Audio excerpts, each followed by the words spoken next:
வணக்கம். இலங்கை செய்திகளுடன் நான் ரோஷன். விரிவான செய்திகளுக்கு முன் தலைப்புச் செய்திகள். அமெரிக்காவின் சமீபத்திய வரி நடவடிக்கைகள் உருவாக்கும் சவால்களுக்கு அரசியல் வேறுபாடுகளை மீறி இலங்கையை ஒருமித்த நாடாக பதிலளிக்க வேண்டும் என்று ஜனாதிபதி வலியுறுத்தல். சர்வதேச ஒத்துழைப்புடன் நாட்டை முன்னேற்ற முடியும் என்பதை நிரூபித்துள்ளோம் என்று மக்கள் விடுதலை முன்னணியின் பொதுச் செயலாளர் டில்வின் சில்வா சுட்டிக்காட்டு. வடக்கு கிழக்கை சேர்ந்த தேசிய மக்கள் சக்தியின் பாராளுமன்ற உறுப்பினர்களுக்கு சாணக்கியன் விடுத்துள்ள சவால். டொனால்ட் ட்ரம்ப் அறிவித்த வரி அமலாக்கம் காரணமாக இலங்கை ரூபாவின் பெறுமதி வீழ்ச்சி பெறும் அபாயம் உருவாகியுள்ளது என்று நாணய பரிமாற்ற நிபுணர்கள் எச்சரிக்கை. தொடர்வது விரிவான செய்திகள். தேர்தல்கள் ஆணைக்குழு தனது கடமைகளை சரியான முறையில் ஆற்றியிருந்தால் உள்ளூராட்சி மன்ற தேர்தலை ஏற்கனவே நடத்தி முடிந்திருக்கும் என்று ஜனாதிபதி அனுருகுமார திசாநாயக்க தெரிவித்திருந்தார். காலையில் நடைபெற்றிருந்த மக்கள் சந்திப்பில் பேசும்போது சித்திரை புத்தாண்டுக்கு முன் தேர்தல் நடத்தும் நோக்கும் நடவடிக்கைகள் மேற்கொள்ளப்பட்டிருந்ததாகவும், ஆனால் பாதீட்டு திட்டம் தொடர்பான விவாதங்களுக்கு இடையில் எதிர்க்கட்சியினர் தேர்தலை ஒத்திவைக்க கூறியதாகவும் அவர் குறிப்பிட்டார். இதனையடுத்து தேர்தல்கள் ஆணைக்குழு மார்ச் 21ஆம் தேதிக்கு உள்ளூராட்சி மன்ற தேர்தலுக்கான நாளை அறிவித்தது. அதன் அடிப்படையில் தேர்தல் மே மாதத்தில் நடைபெறவுள்ளதாகவும் அறிவிக்கப்பட்டுள்ளது. தேர்தல் ஏற்கனவே முடிந்திருக்க வேண்டியது. தொடர்ந்து அதை நடாத்திக் கொண்டிருப்பதற்கான நேரமும் வசதியும் நமக்கில்லை என்றும் அவர் கூறினார். ஒதுக்கீடு செய்யப்பட்ட நிதிக்கேற்ப இந்த ஆண்டு டிசம்பர் மாதத்திற்குள் முக்கிய வேலை திட்டங்களை நிறைவேற்ற வேண்டிய அரசின் பொறுப்பு மிக முக்கியமானது என்றும் ஜனாதிபதி வலியுறுத்தினார். ஆனால் தேர்தல்கள் ஆணைக்குழுவின் பல்வேறு நிபந்தனைகள் காரணமாக அரசாங்கம் திட்டமிட்டவாறு செயல்பட முடியவில்லை என்றும் அவர் தெரிவித்திருந்தார். அத்துடன் 8 லட்சம் குடும்பங்களுக்கு மானிய விலையில் நிவாரணப் பொதிகள் வழங்க அரசாங்கம் திட்டமிட்டிருந்த போதும் அந்த நடவடிக்கைகளும் தேர்தல்கள் ஆணைக்குழுவால் தடுக்கப்பட்டதாக ஜனாதிபதி அனுருகுமார திசாநாயக்க தெரிவித்தார். இதேவேளை தொடர்ந்தும் தெரிவித்திருந்த அவர், அமெரிக்காவின் சமீபத்திய வரி நடவடிக்கைகள் உருவாக்கும் சவால்களுக்கு அரசியல் வேறுபாடுகளை மீறி இலங்கை ஒருமித்த நாடாக பதிலளிக்க வேண்டும் என்று வலியுறுத்தினார். உலகளாவிய புவியியல் அரசியல் சூழ்நிலைகள் தற்போது நமக்கு சாதகமற்றவையாக உள்ளது. குறிப்பாக எங்களின் முக்கியமான ஏற்றுமதி வாய்ப்புகளை பாதிக்கும் சில தீர்மானங்கள் எடுக்கப்பட்டுள்ளன. இந்த பிரச்சினைகளுக்கு தீர்வு காண அரசாங்கம் தீவிர கலந்துரையாடல்களில் ஈடுபட்டு வருகிறது. நிலைமை எதிர்பாராததாக இருந்தாலும் அதனால் நாட்டின் பொருளாதாரம் மீண்டும் நெருக்கடிக்குள் தள்ளப்படாமல் பாதுகாப்பதற்காக நடவடிக்கைகள் எடுக்கப்படுகின்றன. இந்த சவால்களை நாம் ஒரு நாடாக ஒருமித்த அணியாக எதிர்கொள்வது அவசியம். தற்போது நமது பொருளாதாரம் வளர்ச்சி பாதையில் சென்று கொண்டிருக்கிறது. ஆனால் அந்த வளர்ச்சி நிலையை நாட்ட இவ்வகை சிக்கல்களை சமாளிப்பதில் நாம் அனைவரும் இணைந்து செயல்பட வேண்டும். அதற்காக அனைத்து குடிமக்களும் ஒற்றுமையாக நின்று எதிர்காலத்தில் இதுபோன்ற சிக்கல்கள் உருவாகாமல் தடுக்கும் வகையில் பங்களிக்குமாறு கேட்டுக்கொள்வதாக ஜனாதிபதி குறிப்பிட்டார். சர்வதேச ஒத்துழைப்புடன் நாட்டை முன்னேற்ற முடியும் என்பதை நாங்கள் நிரூபித்துள்ளோம் என்று மக்கள் விடுதலை முன்னணியின் பொதுச் செயலாளர் டில்வின் சில்வா தெரிவித்தார். அண்மையில் நடைபெற்றிருந்த மக்கள் சந்திப்பு ஒன்றில் கலந்து கொண்டு உரையாற்றிய போது அவர் இந்த கூற்றை கூறியுள்ளார். அவர் மேலும் தெரிவித்ததாவது, அனுருகுமார ஜனாதிபதியாக பதவியேற்ற பிறகு தனது முதலாவது அரசுமுறை விஜயமாக இந்தியாவுக்கு சென்ற போது இலங்கை சார்பாக பல முக்கிய ஒப்பந்தங்கள் கைச்சாத்திடப்பட்டன. கடந்த தேர்தலில் எதிர்க்கட்சியினர் எங்கள் அரசாங்கத்திற்கு சர்வதேச ஒத்துழைப்பு கிடையாது என்று கூறினாலும் இன்று அதே சர்வதேசம் எங்களுடன் உறுதியான ஒத்துழைப்பை வழங்குகிறது. பிரதமர் நரேந்திர மோடி இலங்கைக்கு உத்தியோகபூர்வ விஜயம் செய்து பல்வேறு அபிவிருத்தி திட்டங்களில் ஒப்பந்தங்களை மேற்கொண்டார். ஆனால் இப்போது எதிர்க்கட்சியினர் அதனை நாட்டை சர்வதேசத்திடம் காட்டிக் கொடுத்து விட்டோம் என்று விமர்சிக்கின்றனர். எமது அரசாங்கம் நாட்டை எந்த ஒருவருக்கும் காட்டிக் கொடுக்கவில்லை.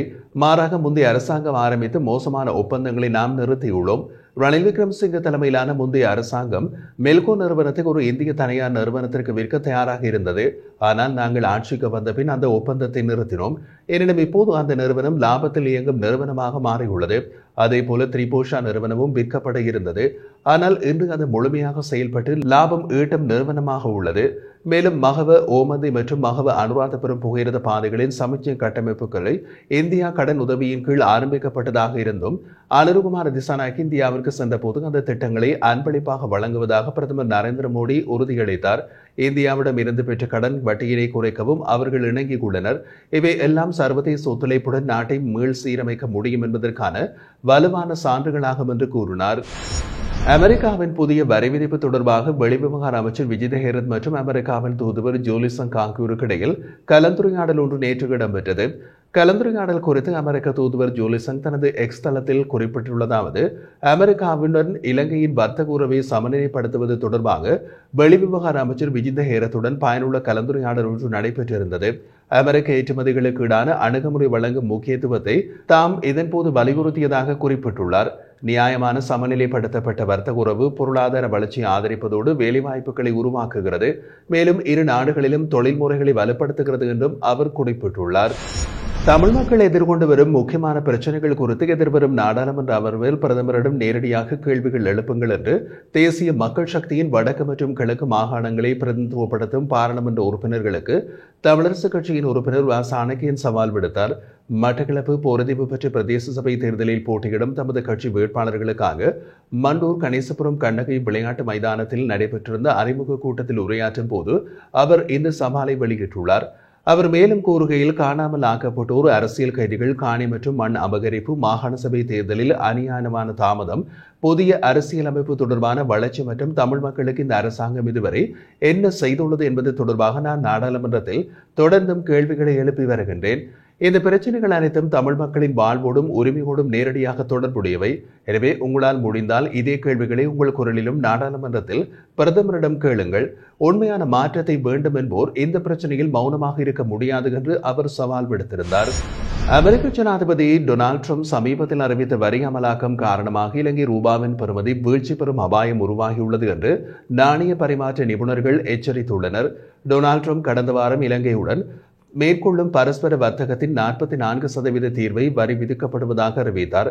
இது அமெரிக்காவிலிருந்து இலங்கைக்கு இறக்குமதி செய்யப்படும் பொருட்கள் மற்றும் சேவைகளுக்கு இலங்கை ஏற்கனவே 88% வரி விதித்து வருகின்ற சூழ்நிலைக்கிடையில் அமலாக்கப்படுகிறது. இந்த தீர்வை வரி விதிப்பு இலங்கை மீது நேரடியாக சர்வதேச வர்த்தக அழுத்தத்தை ஏற்படுத்தும் வகையில் அமையும் என்று நிபுணர்கள் தெரிவிக்கின்றனர்.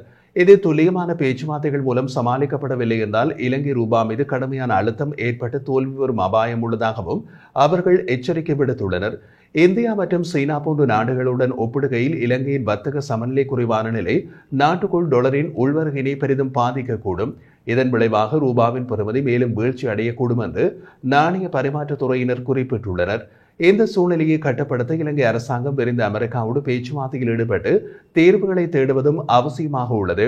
எனினும் இலங்கை மத்திய வங்கியின் அறிவிப்பின்படி இலங்கை உத்தியோகபூர்வ கையிருப்பு சொத்துக்கள் 2025 மார்ச் மாதத்தில் 7.1% உயர்ந்து 6.51 பில்லியன் அமெரிக்க டாலர்களாக அதிகரித்துள்ளது. இது பிப்ரவரி 2025 6.095 பில்லியன் அமெரிக்க டாலர்களாக இருந்ததிலிருந்து குறிப்பிடத்தக்க உயர்வை காட்டுவதோடு இந்த உயர்வு வெளிநாட்டு நாணய இருப்புகளில் ஏற்பட்ட முன்னேற்றத்தால் ஏற்பட்டுள்ளது என்றும் அந்த அறிக்கை தெரிவிக்கின்றது. இந்த இருப்பு சொத்துக்களில் சீன மக்கள் வங்கியிடமிருந்து பெறப்பட்ட சுமார் 1.4 பில்லியன் அமெரிக்க டாலர் மதிப்பிலான பரிமாற்ற வசதியும் அடங்கியுள்ளது என்பதும் குறிப்பிடத்தக்கது. அமெரிக்க ஜனாதிபதி டொனால்ட் ட்ரம்ப் கடந்த ஏப்ரல் 2 அறிவித்த புதிய இறக்குமதி வரி கொள்கைகள் தற்போது உலகளாவிய பொருளாதாரத்தில் பெரும் அதிர்வலைகளை ஏற்படுத்தி வருவதோடு உலகின் முக்கிய பங்குச் சந்தைகள் மற்றும் ஆசியாவின் பல சந்தைகளும் தொடர்ச்சியாக சரிவை சந்தித்து வருகின்றன. இவ்வாறு நிலவும் உலகளாவிய சூழலில் இலங்கையின் ஒரே பங்குச் சந்தையான கொழும்பு பங்குச் சந்தையும் கடுமையான பாதிப்பை எதிர்கொண்டுள்ளது. ட்ரம்பின் முடிவை அடுத்து 3 தொடர்ச்சியான வர்த்தக நாட்களில் கொழும்பு பங்குச்சந்தை பெரும் சரிவினை சந்தித்துள்ளது. ஏப்ரல் 2 அனைத்து பங்கு விலைச்சூட்டுடன் 16,007.44 இருந்த நிலையில் நேற்று அது 14,660.45 குறைந்துள்ளது. இதற்கு பிறகு வெறும் 3 நாட்களுக்குள் 1,346.99 புள்ளிகள் அல்லது 8.41% வீழ்ச்சியடைந்துள்ளது. அதே நேரம் ஏப்ரல் 2 5,688.56 பில்லியன் ரூபாவாக இருந்தது. ஆனால் நேற்று அது 5,253.18 பில்லியன் ரூபாவாக குறைந்துள்ளது. இதற்கிடையில் 3 நாட்களில் மட்டும் 43,537 கோடி ரூபாய் இழக்கப்பட்டுள்ளது. குறிப்பாக நேற்று ஒரே நாளில் சந்தை இழந்த மதிப்பு மட்டும் 227 பில்லியன் ரூபாய் என்று பதிவாகியுள்ளது. இந்த நிலைமை இலங்கைக்கும் உலகிற்கும் ஒரு புதிய பொருளாதார நெருக்கடியை உருவாக்கும் அபாயத்தை ஏற்படுத்தியுள்ளதாக பொருளாதார நிபுணர்கள் எச்சரிக்கை விடுத்துள்ளனர்.